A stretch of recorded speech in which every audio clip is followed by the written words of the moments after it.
The book I would like to review today is by Andrew Martin, 4 Steps in the King's Indian Defense.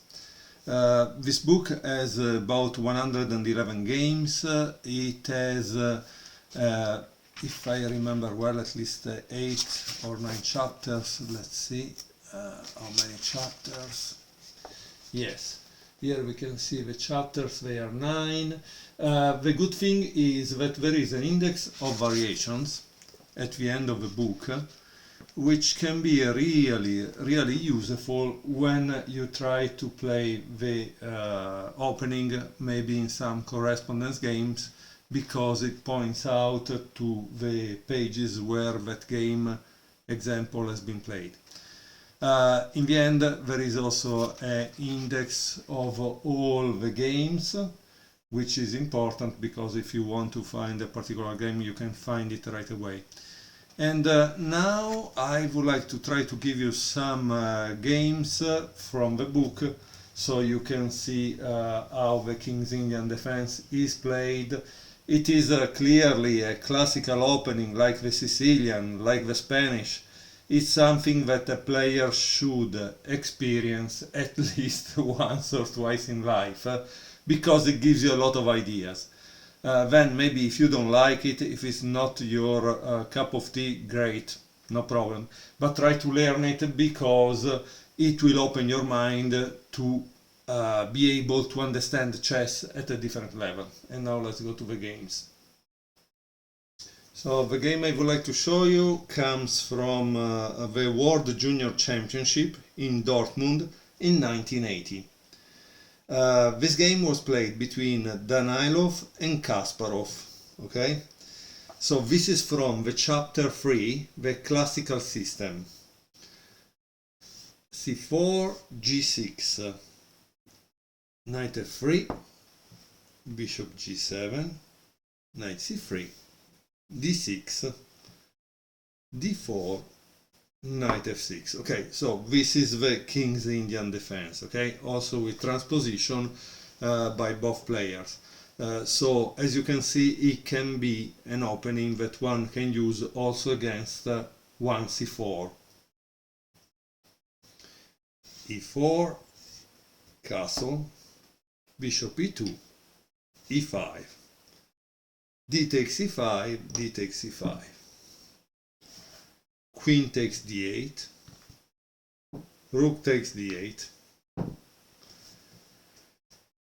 bishop g5, and knight b d7. So here there is a diagram, and it says this is another option for black. On d7 the knight, reinforcing its colleague on f6, and it can always go on to c5 later,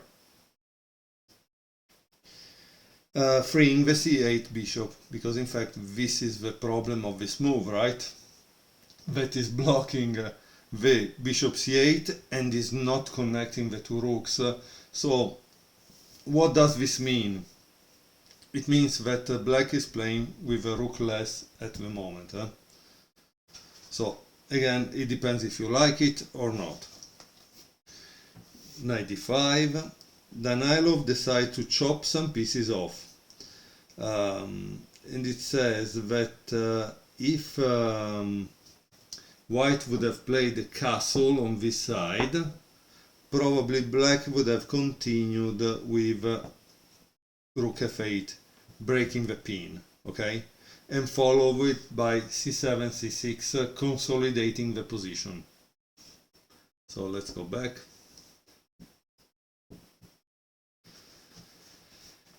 So, what did white play? White played knight d5, c6, knight e7, king f8, knight takes c8, and here you must think on which of the two rooks to take, because this is, I think, interesting. I was touching the rook on the A file, but in reality black took with the rook on the d file, probably for breaking this pin, because now it's attacking this. So that's kind of interesting. White continues with castle. White has two bishops, but the one on e2 is nothing to write home about, and in fact is a potential liability in an ending.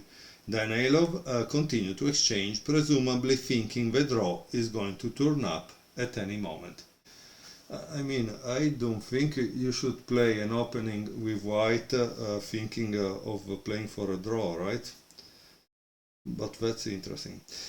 And maybe that's me, who knows. Knight c5, exclamation point, it's a good move, it seems.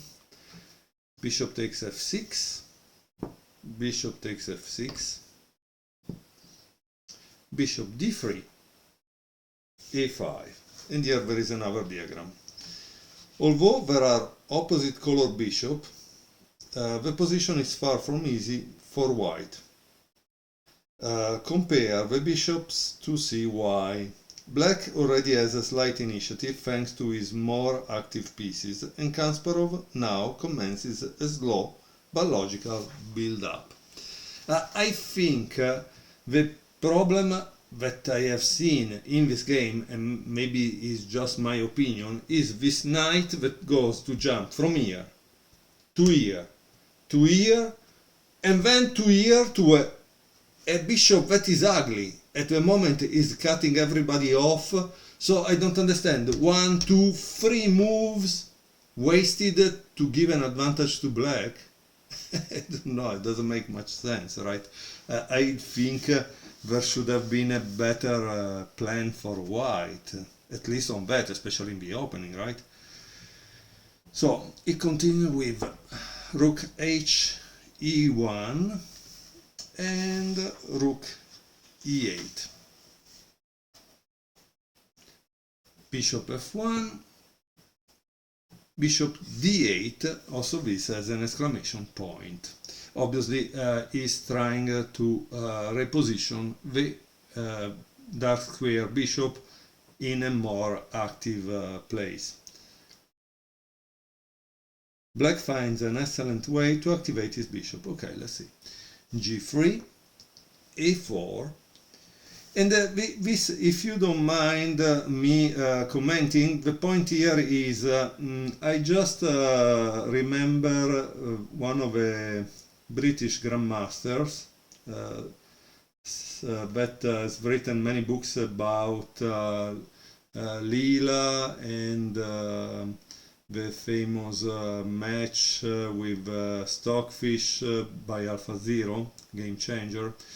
And he said that when he was young, he was exposed to a lot of games, also if he didn't critically analyze them, and that gave him probably a library of ideas. So I do believe that being exposed to these games and listening to Andrew Martin, because Andrew Martin is a really good teacher, can be quite beneficial. Okay. King c2, bishop a5,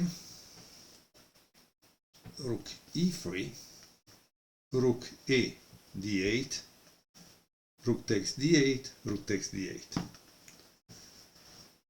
bishop h3, f6, rook e2,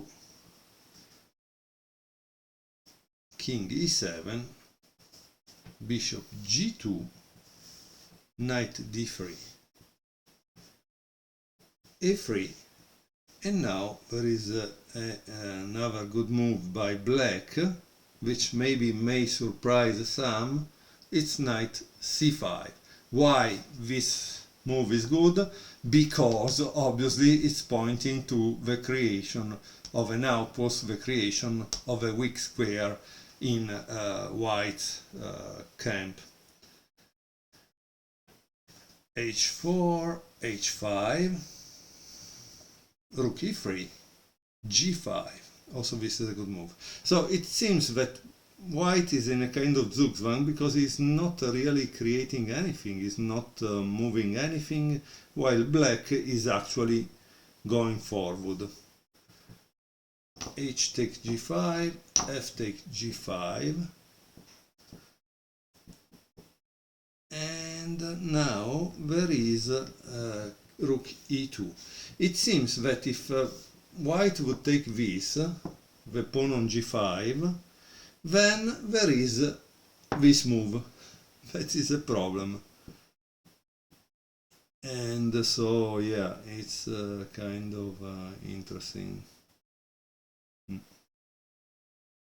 Yeah, what do you do? I don't know. Yeah, so probably that wasn't really possible. So that's kind of interesting, right? And so he played rook e2 instead. Knight b3. So obviously black is also continuously putting pressure on the control of the second rank, and especially the square d2. King b1, king f6. At this point, yes, you have probably to defend it. King c2, and now there is g4, and the game ended here. White ended here. Well, this is the story. Black's knights will finally arrive on d4, giving check and getting them. A sorry tale for white, a game almost without variation, and all the better for it. King's Indian player really have nothing to fear by early exchanging in the center. And now I would like to show you also another game. So next video we go.